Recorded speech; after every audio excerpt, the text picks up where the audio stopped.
Hey guys, Cena311 here. Thought I'd finally make a video.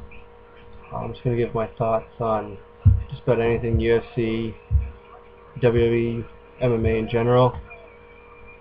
First, we got a bit of WWE. This whole PG era is getting kind of tiresome. Hopefully, we'll put an end to it soon.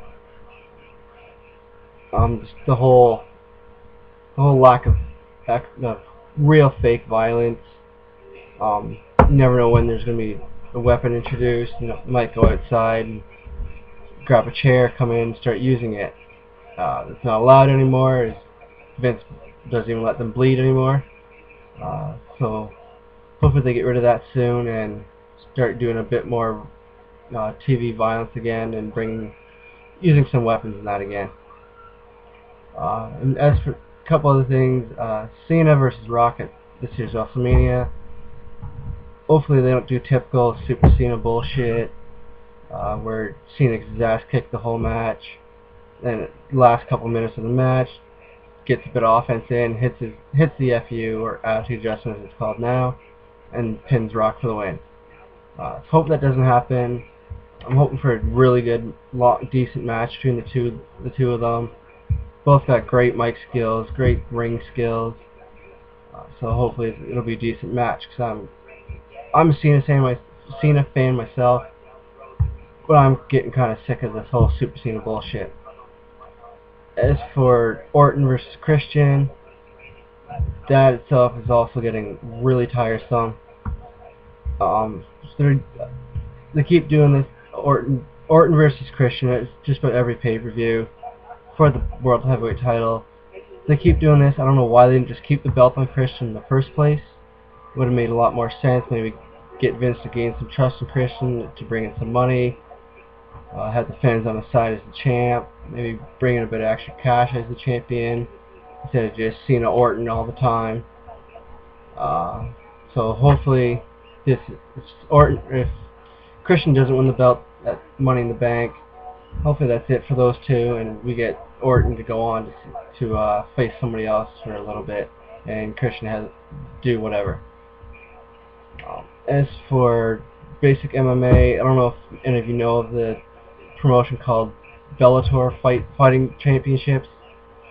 They're a little up and coming promotion for people that are just starting their MMA careers. They have a pay-per-view coming up this month on the 23rd.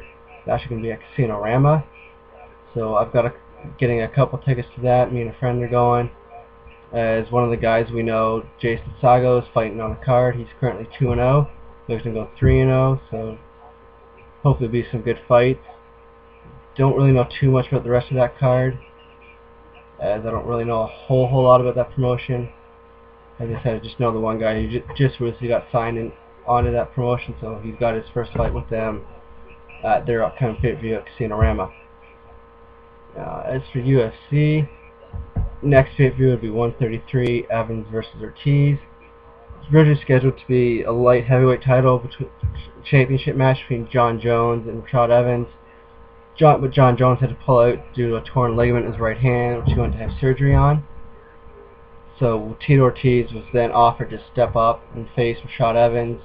Tito accepted, so we've now got Tito Ortiz versus Rashad Evans. Also on the card, we've got Rich Franklin. He's up against Antonio Hajero Nogueira, otherwise known as Little Nog. So that should be a decent fight. I have to go for Franklin on that one. As for the Evans Ortiz, I'm gonna have to go for Evans. Not a big Ortiz fan.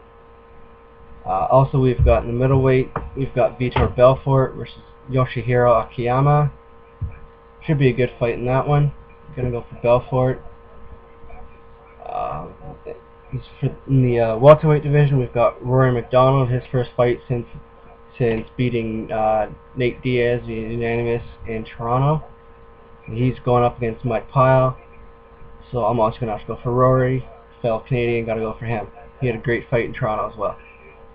The prelim card, we've got Chad Mendes versus Yanni Yara. And we've got Vladimir Matyashenko, his first fight since Toronto. He's going up against Alexander Gustafsson. So hopefully it should be a good card. Not too stacked like the last one. But the next one after that, in the same month, in the end of August, we've got UFC 134, and also known as UFC Rio, as it's in Rio de Janeiro, Brazil. The main event of that one is Anderson Spider Silva versus Yoshi Akiyama. Should be a decent fight in that one. I would like to see Silva finally lose the belt, but I have to pull for Silva over Akiyama on that one. We've also got the return of Shogun Hua. He's fighting for his Griffin. Shogun's first fight since losing the belt to John Jones. So I'm gonna have to go for Shogun on that one. He could use a win to get back up in the title picture, as he just really didn't look good in this fight against Jones. That just wasn't Shogun. But it should be a really good fight, as Griffin isn't much of a pushover himself either. So hopefully they both come out on top of their game and we have themselves a really good fight in there. We've also got Brandon Schwab. He decided to call out Antonio Rodrigo Nogueira, otherwise known as Big Nog. I guess he figures he's going to try and make a name for himself by calling it the Legends. So I kind of hope Nogueira gives him a complete shit kicking and just knocks him out. Maybe teach Schwab a lesson that you can't just go around calling out the big legends of the sport and just kind of think you can walk all over them. You're up and comer. We've also got Ross Pearson versus Edson Barboza, and Luz Kane versus Definslav Nedkov. Not a hugely stacked card, but not a bad one either. The prelims are Tego Tavares versus Spencer Fisher, and Mike Schwick versus Eric Silva. That's about it for me. Hope you enjoyed the first video. Not the best. Hopefully some better ones to come. Anyways, see you later. See ya.